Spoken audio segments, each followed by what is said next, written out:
Right in front of you, right in front of me, we were looking for some help somewhere we couldn't see. But the love was always there. It's been around us everywhere.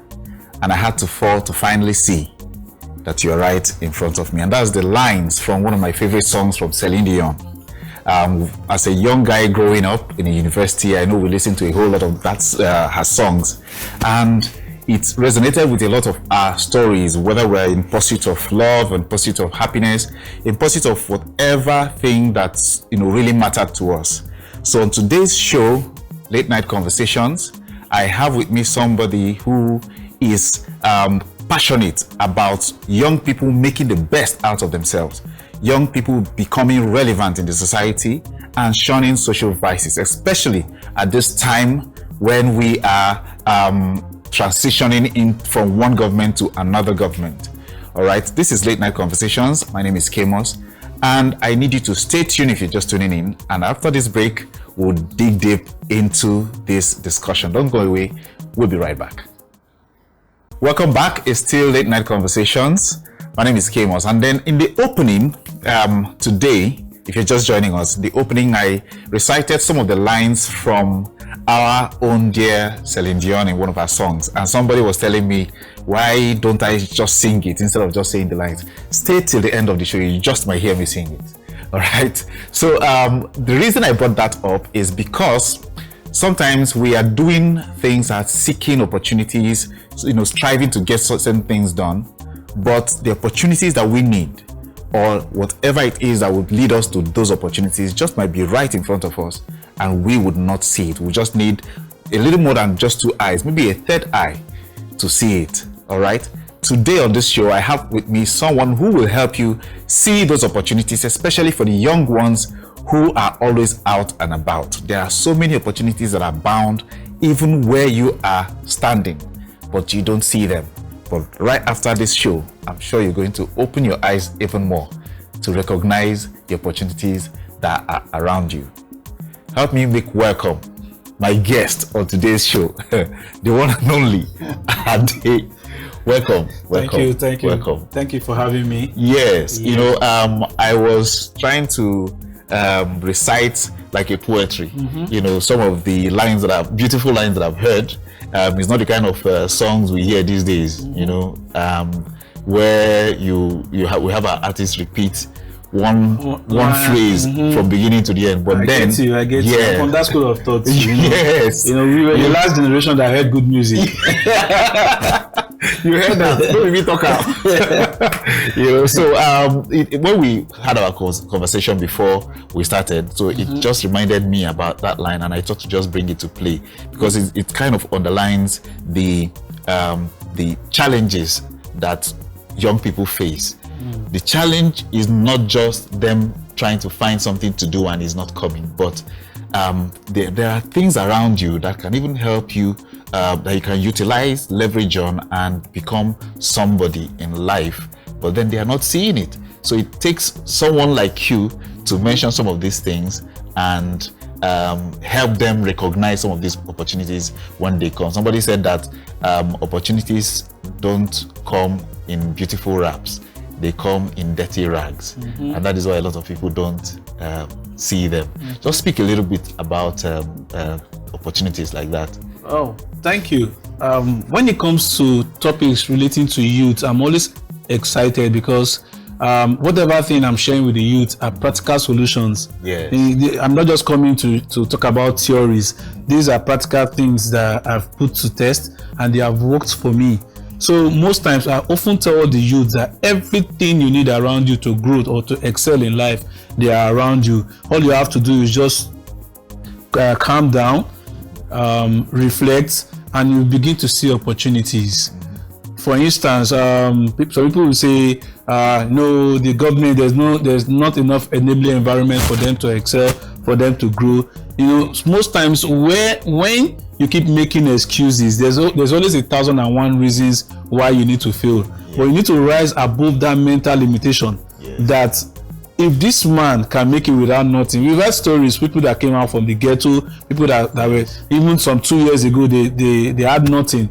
But because of their determination, because of what they could see, because of how they've been able to grow above what the environment is telling them, the contrary thing the environment is telling them, they've been able to prove that you can beat any limitation, you can beat your background, no matter how poor you think your parents are. If I were to go into the minds of some of those watching us now, I like to let me see if I can get some of the questions that I think they have in mind. For instance, someone would say, you don't know my reality, you don't know my story.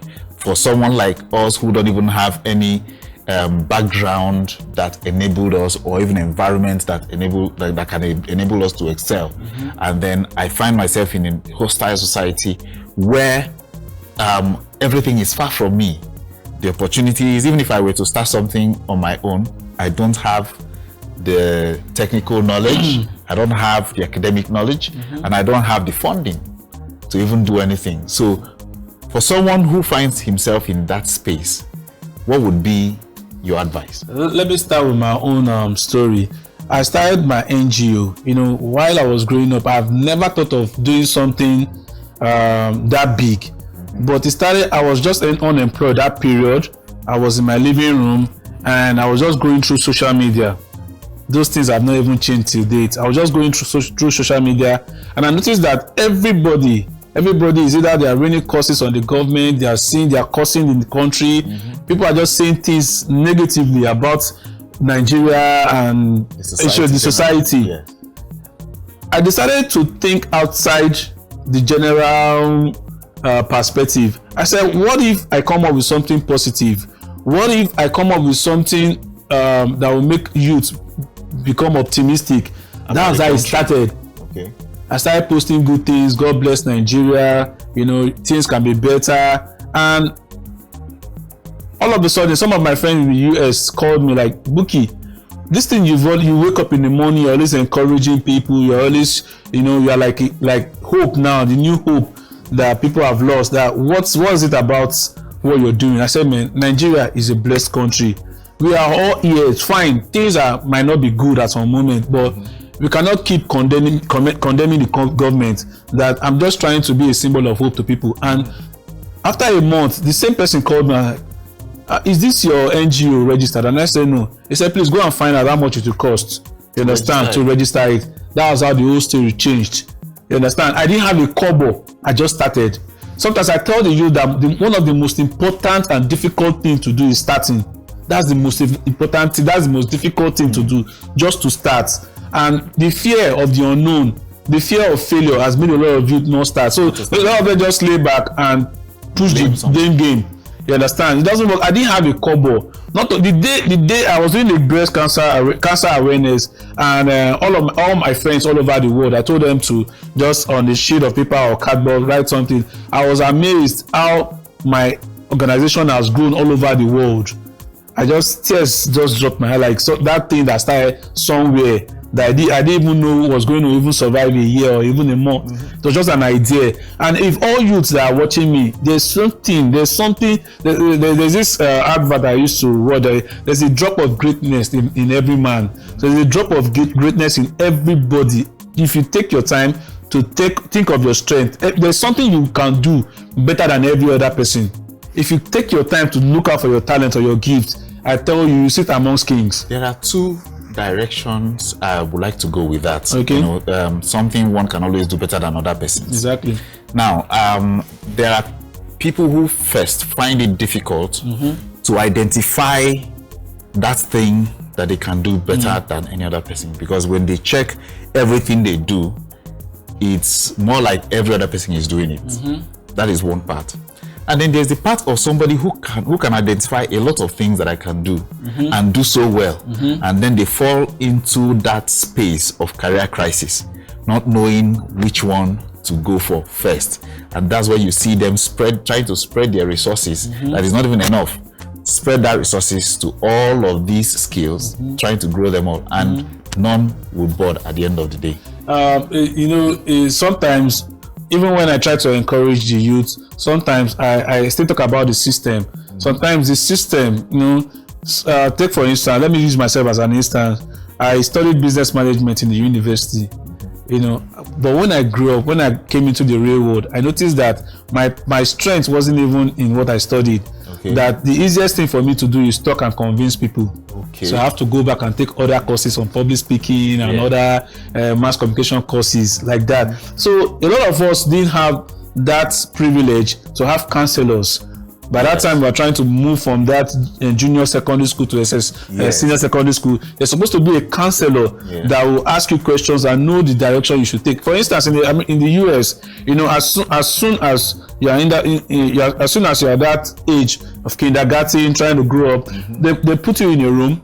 They give you so many toys, to play with. There, they can tell if you take the gun much, if you play more with the gun or with the car. It's simple psychology. They want to know where your areas of strength lies or your area of interest. So they'll start grooming you. If I want to be a military man, I don't have any business going to the university, or I'll just go straight to military school. So that is something we are lacking in this part of the world, especially in Nigeria. But notwithstanding, are you going to say because the government are not putting those things together then you're not good? That's why they say Nigerians are the more resilient people in the world. Nigerians, they are strong mentally. So in as much as the system might fail once in a while, it's not an excuse for you to fail, because there's a million and one things to do. Then let me come back to those that have just given up totally. Especially the graduates, the young graduates that is leaving school and no job, nothing to start with. I like to talk about the reality. Me personally, I trek. We all went through the same thing. The reality is that Nigeria is growing at the rate of 6 million people per year.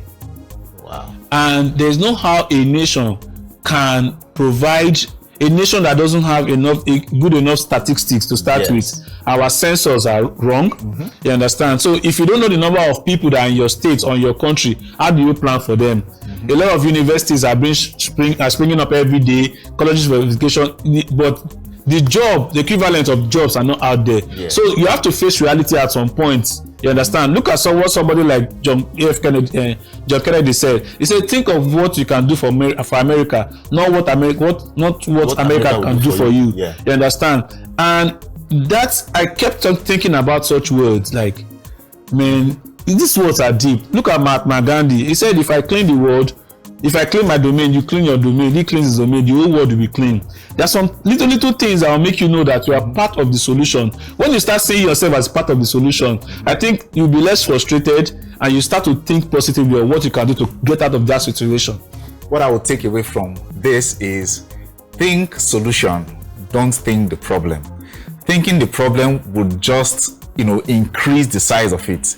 But thinking solution will shrink that problem into nothingness. This is still Late Night Conversations. We're going on a quick break. There is still more to come. Don't go away, we'll be right back. Welcome back. It's still Late Night Conversations, and we have been talking right in front of you. Talking about the opportunities that could be around you and you would not notice them, and you just continue to wallow in that hardship, and we are here still discussing it and trying to bring out meaning into some of the challenges you would have faced before now. Before we went on break, I remember you touched a bit about how you started the NGO. At what point were you at that time? What was the time frame between when you left school and when you started the NGO? When you wanted to? That took forever. Wow. That took forever, because just like you rightly said earlier, I was doing different. There was nothing I have not done when it comes to legitimate hustling. From logistics to issue. Sometimes I've worked in a microfinance bank before, so sometimes I play back. I'm like, man, this also is real. If a lot of people know how far I've come, they will know that nothing good comes easy. It's just that sometimes. What was one of the lowest moments that you experienced in the course of touching different hustle and trying to just get by? I think one of the challenges I faced is not even monetary. You know, there was this worry in my spirit that whatever thing I'm doing, I kept asking myself, is it God's plan and purpose for me? I'm more about fulfillment. My kind of person is more about fulfillment. Whenever I'm into a job, whatever thing I'm doing, at the end of the day or end of the month, I just ask myself, are you happy with what you're doing? Is it affecting life? Is it touching lives? So all those things over the years accumulated to where I've now found myself, that this is what I should have been doing if I had mentors in the past, or I have seen somebody that have gone through that path. You know, having run an NGO in Nigeria, I just believe it's just strictly for the wealthy, for the rich in Nigeria. So I didn't have that orientation that you can start small and grow big. You understand? You can start small and grow big. So at every place that I worked, it was just about finding fulfillment. So it wasn't. There are times, there are low times. You know, some things you're doing, you can't actually pay your bills, and sometimes you still as humans, you ask yourself, this thing I'm doing, am I going to? Will I be able to raise a family through this salary? Or so as at that time, okay, let me even ask, in the family, did you have any responsibilities at the time? Things that you need to pay for, maybe for younger ones, for older ones? Okay, so in this case, I started the NGO exactly a month before I got married. So it wasn't like I was desperate or you know, or I was looking for money. There's probably something you were already doing. Yes. At that point in time, you were, you know, really exactly. I was working in a print media company. Okay. You know, so then the pay was coming in, but I just felt like sometimes we work overnight, sometimes we cover shows. I come back very early in the morning. I keep asking myself, is this what I want to do for the rest of my life? You know, so though it was fun, you get to meet celebrities, you get to meet a lot of people, but at the end, I kept asking myself, like, Buki, is this all you're going to do? But if, say the NGO didn't happen, the job you were doing at that time, how long did you think you could have, you know, stayed for before you get to your breaking point? Okay. It was a good paying job anyways, you know. Because some white folks came into the country to manage the company. So that was my first experience in media. So it was good. If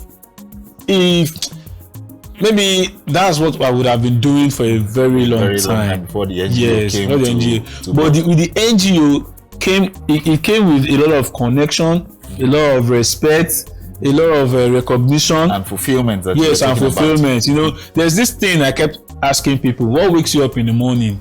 Is it your vision or your alarm clock? Now my alarm clock. Now my alarm. I set two alarm actually. You know, there's nothing like you waking up in the morning and like, man, I'm happy doing what I'm doing. You know, it gives you immediately energy just comes in immediately. Like, wow. For somebody who just left school, I'm trying to play a visual of myself when I left school. I knew there was a lot I could do, but I was just looking for an opportunity to get things done. And from where I was coming, I inherited loads of bills. Plenty. So as at that time, if you dashed me 1 million naira, just give that 1 million naira like 10 minutes. It will finish, because loads of bills with younger ones to take care of, and a lot of other bills to pay. And I was just looking for opportunity, but the opportunity didn't come. I had a certificate, I had skills, so I was looking for places to work, and I had to trek from, let me not say it so that so, but then this is somebody's story out there, and I found myself in that position. It was so difficult, and it's one of those positions where that space where people get to and they tend to give up on life because they are really, you know, somebody where they're hungry, you know, they see far. So you are hungry, you are frustrated, and it's more difficult to think critically at that time to figure out what to do with yourself. So for somebody in that space, how do you think the person can navigate around that space and then find a path to stay? Okay, let me give a little, very small illustration. Let me relate it to me too. There's this saying that the secret of waiting, the secret of patience is doing something while you're waiting. Okay. A lot of people miss that part. You understand? For 7 years, I wasn't thinking of clothes. I was just buying books. I was just building a library. A lot of my friends that knew me 10 years before, they're like, Buki, that means you had money to buy, to eat first before buying books. Sometimes it took a lot of sacrifice. Yeah. Because the first book I read led me to the second book, like, wow, I didn't know all these things. I have to keep reading. So sometimes I blame, when the president said lazy youth, he's not saying we're not lazy as in hard work.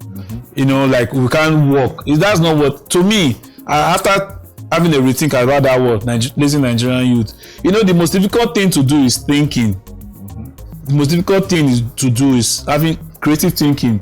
You understand? And sometimes most of our graduates, we miss it. We miss it in the sense that while waiting, do something. There's always something to do. Let me give you an instance. After a while, when I got married to my wife, I have to, in between jobs, you know, I didn't want her to just stay at home. And we were just thinking, I said, she should give me something. Let me think of what we can do. Do you know that she's a graduate? I counted all the betting shops in my area. I counted all the POS machines. And I told her, you know what? Go and sell this paper roll.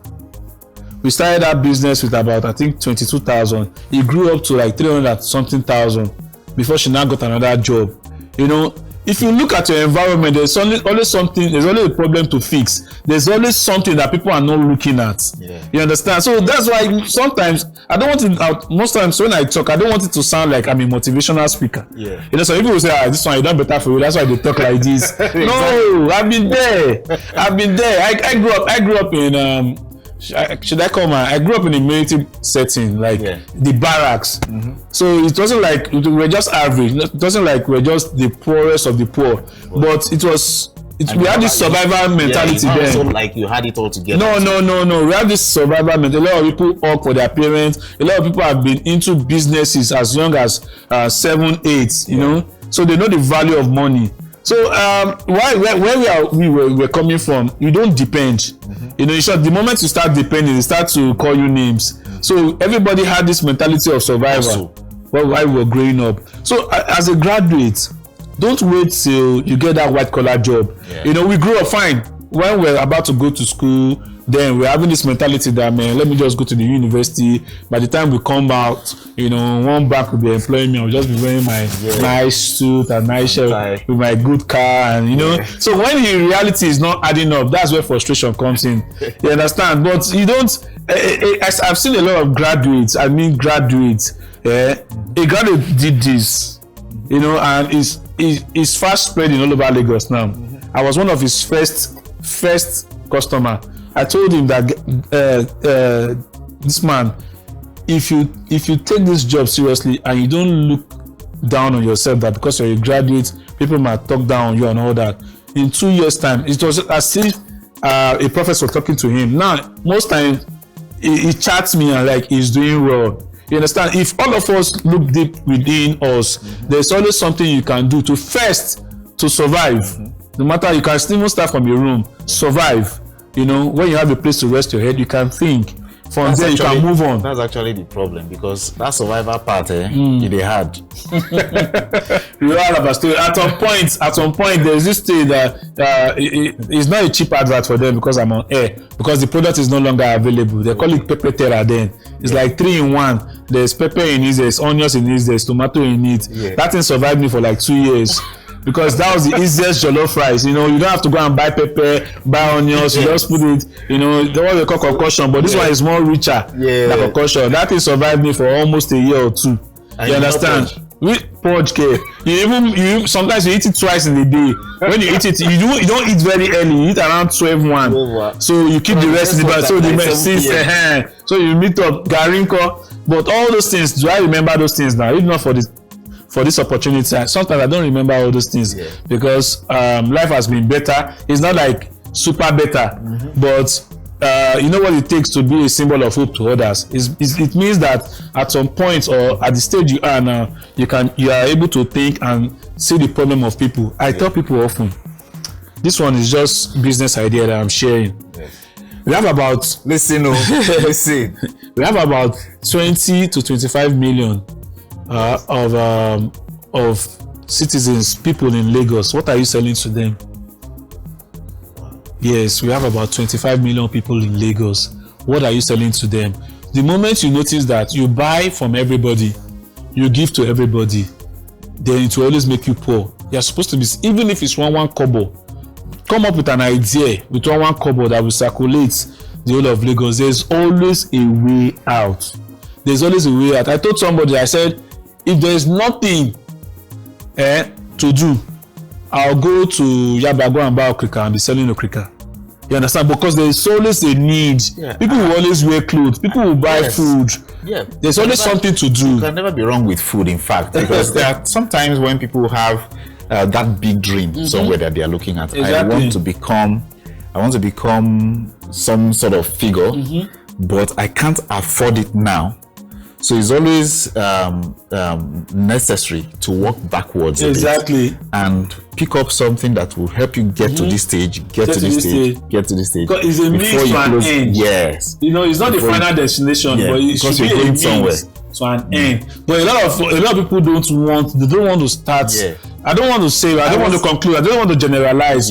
But the truth is, like you said, take some steps back, start from somewhere. Sometimes I tell people that even a 1,000 naira recharge card can move you from point A to point B, because sometimes you just need call card on your phone just to make 1 or 2 calls, and that's all. There's 2.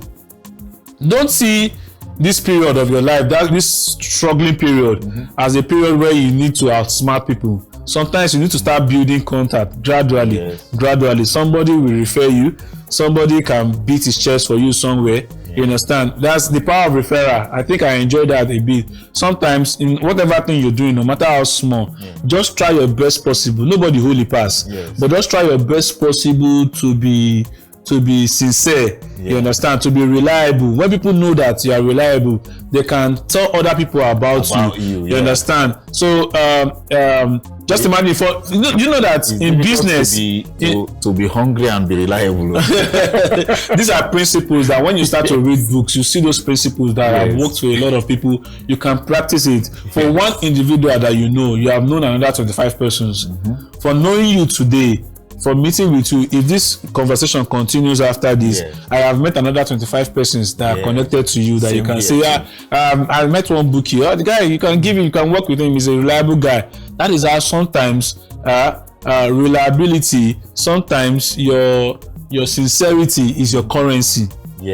Sometimes when you're sincere, said is your collateral. It can be a collateral when you're sincere. A lot of people think being smart, outsmarting means they are smart. Outsmarting others, to make money means they are smart. No, you can't go too far with that. What I ordered versus what I got. No. You can't go too far with that. You might flourish for a while, but after a while, you just know that people are not calling you anymore. This is one thing young people really need to learn, because I noticed that many times it is to outsmart that is always in the mind of young guys. I don't want to be saying young guys as if I'm old. I'm one of them. And sometimes you are tempted to think towards that direction because of what you are dealing with at that time. But then principle has its own placement, its own job to do. And this is a lot for you guys to pick up from this edition of Late Night Conversations. We still have more coming. Don't go away. And then when we go to this break and come back, we have our game that we used to catch them to tell us the truth. Don't go away. We'll be right back. It's going to be fun. Welcome back. It's still Late Night Conversations. If you're just joining us, just follow us on our social media handles so you catch up with the ones you've missed, catch up with other episodes that we've already done, and catch up also with the ones that are coming your way. They are all exciting, educating, and entertaining. we've been talking right in front of you, talking about opportunities that we miss. And then in the course of our conversations, you mentioned your NGO. Let's talk a little bit about the NGO. I know you said you started it just by trying to change a conversation that was going on social media, and then some friends started calling you to take it more seriously, and then you picked up from there. What next happened? Funding was one of the major challenges at first. What was the funding for? The funding was the plan was to go to high schools, especially public schools. Yeah. Because we noticed that the difference between public schools in Lagos State and private schools is that in public schools the challenges are more with drug abuse. Yeah. But in private schools it's more of drug abuse. But in public schools, I think poverty. We were just trying to see how we buy them school uniforms, books, school shoes. So funding was a challenge at first. So what I did was just crowdfunding. I used my families and friends. I just called them, we're doing this project in this school, and everybody's sensing whatever thing they have. So we're going to be 10 years next year. Wow. That's July 30th. It's going to be 10 years. The name of the NGO is Gold Minds for Leadership Development Initiative. You understand? We deal with girl-child literacy, drug abuse education, youth empowerment and youth participation, then leadership at the high school level. One of the challenges we notice is that the problem in Africa and Nigeria especially is leadership. You understand? And people don't even understand what the concept of leadership is.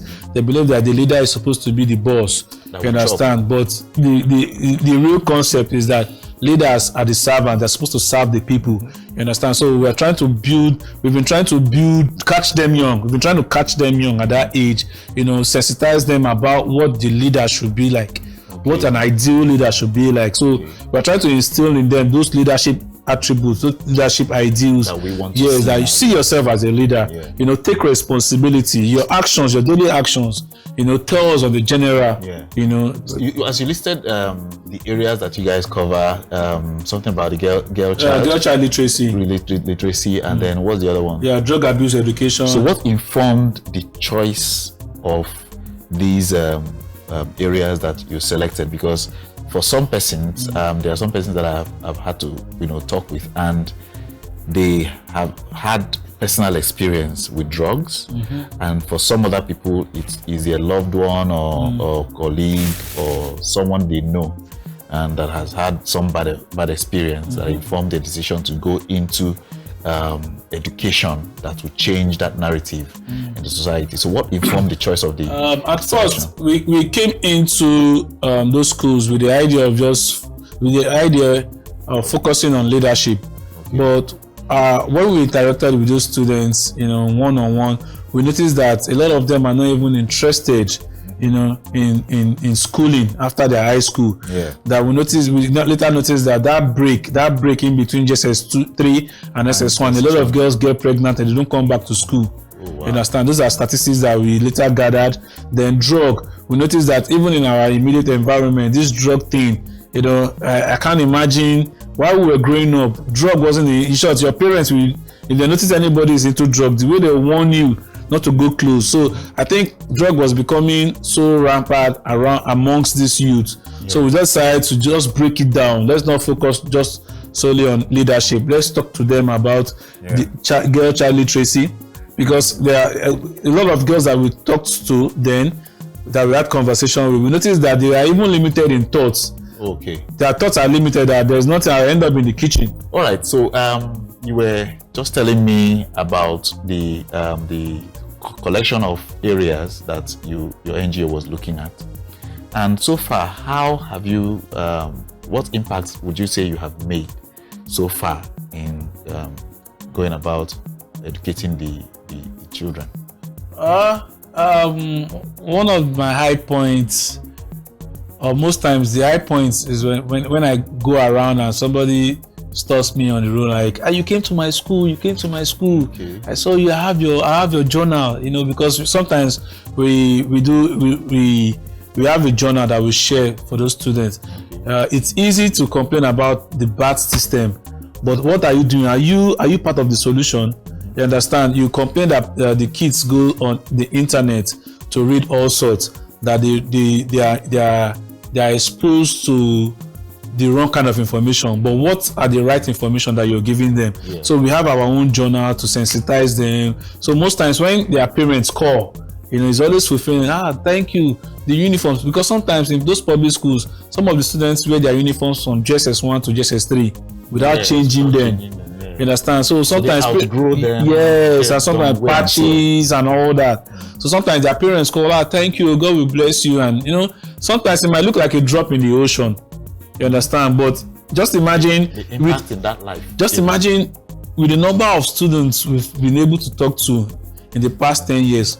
Just imagine one person will be impacted or will be inspired to become the president of Nigeria. Just imagine the ripple effect in our society. So sometimes people don't want to go into stuff like that. At some point, I was almost discouraged because trends, social life, social media, skits and all that, which is good. It takes the attention of people more than what they're supposed to be learning and seeing, and sometimes you want to feel like discouraged, but it's still the right thing to do. What is that lowest point you've gotten to in all of this that made you want to rethink your decision to be a part of the lives of these young ones?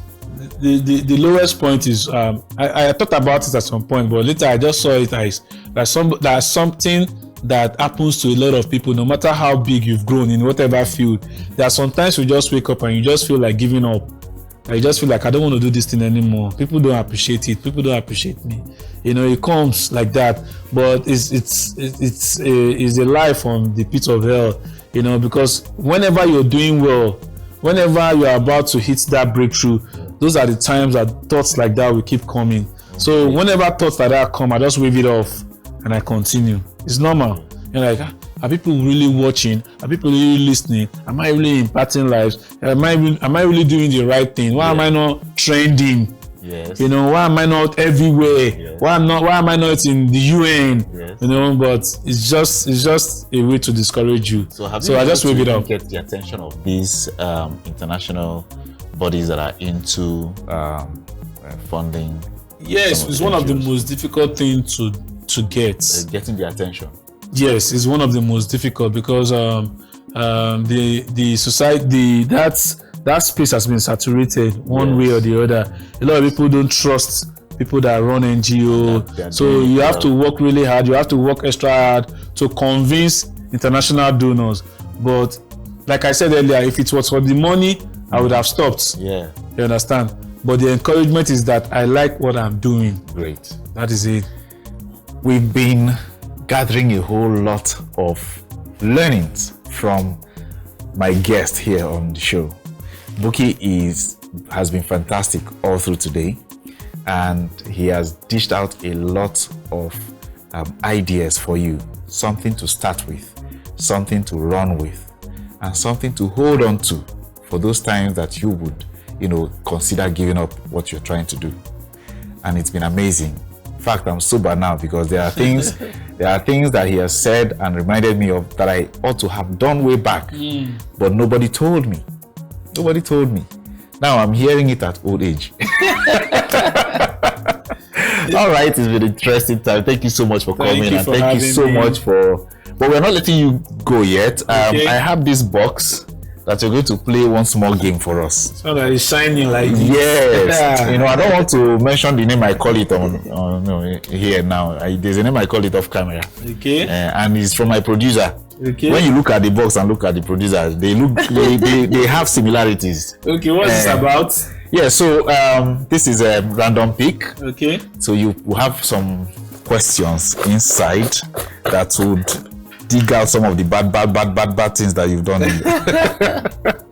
So you just pick one. Let's see. Just pick one at a time, and you give me. I'll ask you the question that will resonate. Okay. Now one, yes. Hope it's something I can do on live TV. Well, of course. Now why? Okay. We're not going to tell you to twerk. Don't worry. So, okay. Have you ever sneaked out of your parents' house? That's the first part of the question. Okay. Have you ever sneaked out of the question? Countless times. Hey! Countless. Yeah. So start Countless. telling us the things you were going to do when you sneak out. No, then I didn't have that courage, but I used to have this friend. He would just come at night. He knows how to. We won't start the car in the compound. He knows how to put the car in neutral. Yeah. We just push the car out of the house. Then we go clubbing. Then at night we run, as soon as we're getting close to the gate, we turn it off. Then we push it back. And we make sure that we come very, very early before everybody wakes up in the house.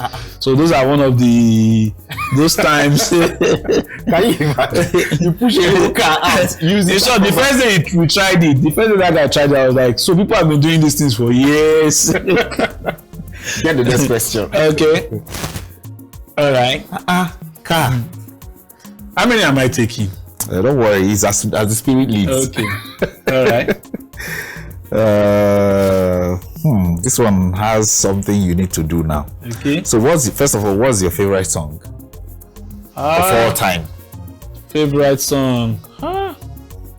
I think I'm a music person. I'm a music person. So but recently, I came across one song that I used to like by Usher Raymond. Can you help me? Okay, don't tell me to sing it too. No. Because the structure here says hold your nose while you sing the chorus of your favorite song. Okay, which one can I sing without? Okay, it's not Usher, but I think I like the song. Last night I tried, but I couldn't sleep. Thoughts of you were in my head. I was lonely and I needed you next to me. Life is harder since you left. I never know.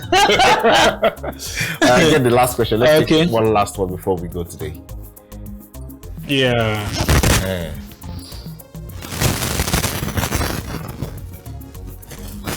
Okay, there are two questions here. Which planet has the most moons? Which planet has the most moons? Even myself, I don't know. I failed geography that year. I know the day class when the guy come. I think this is common sense. This is tricky. Which planet has the most moons? That's real planet or not? We have about 7 planets, right? I don't even know how many there be. I think it's 1. One. As in, which of them? Name the particular one that has plenty moons inside. That's moon. I'm not a science student, but I think it's just 1 moon for all planets. Okay. Anyway, the answer. I don't know if I'm right or wrong. I think it's just 1 moon for all planets. Our producer said it's Saturn that is the answer. Saturn? Yes. Oh. So the second question here says, who was the first person you ever kissed? Hey. First person, I know it's not your wife. The producer, why are you doing this to me now? You know my wife will be watching. With the first person that that you licked her lips and licked her ear, she licked your ear too. And you now dash her your house rent after she licked your ear. I can't. Okay. I think I was in SS. For you to be thinking like this, if I say the menu, guy. No, I quick open wide. I'm the team. I think I was in SS2. And the girl was in SS1. And she was the class captain. No. The girls and myself were even fighting me. Said that why should I be dating my junior then? So I think she's the only person I can remember for now. She was my namesake. So in jail now. I can't remember, but so far that I can remember. So good. Thank you so much for coming on the show. It's been fun with you. Yeah, thank you for having me. We talked about the serious topics and then we played small games so that you can feel to relax more. So that those of us that are regretting the things that we couldn't do way back, we can have something to laugh about. Thank you so much. Thank you for having me. Thank you. Just give out your social media handle so that some of our followers can reach out. Okay. For more mentorship, guidance, and all of that. Okay. You want to get into for my social media, for my social media, I have 2 handles on my Instagram. One is for my NGO, and one is my personal page. Drop the 2. My personal is Bookie Speaks together. BOOK Speaks. Okay. SPEAKS. That's for my personal, Bookie Speaks, at Bookie Speaks. Then for my NGO, at Gold Minds Leaders Together, at Gold Minds Leaders Together. So you can follow me. You see our daily activities, what we do, how we try to impact our society, how we are becoming part of the solution. Yeah. All right. Thank you so much for joining us. It's been awesome time here with is it Bookie now or Yeah, Ade? Bookie. It's Adebukola. Okay. Adebukola Olowoyeye. Okay. You know, but people call me Bookie for sure. That's why when I was in high school, I used to fight a lot. You know, I wanted to be that masculine. I wanted to be that man. So Bookie Bookie sounds feminine. So I used to tell people not to call me Bookie. But when I got into the real world, I noticed that the Bookie I was attracting more girls to myself. So I just let them do another episode of that.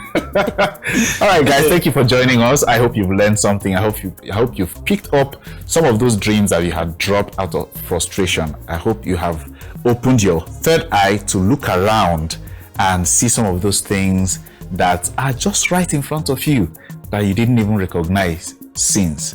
Yes, I know I promised I will sing you that part of the song, but don't worry, stay tuned.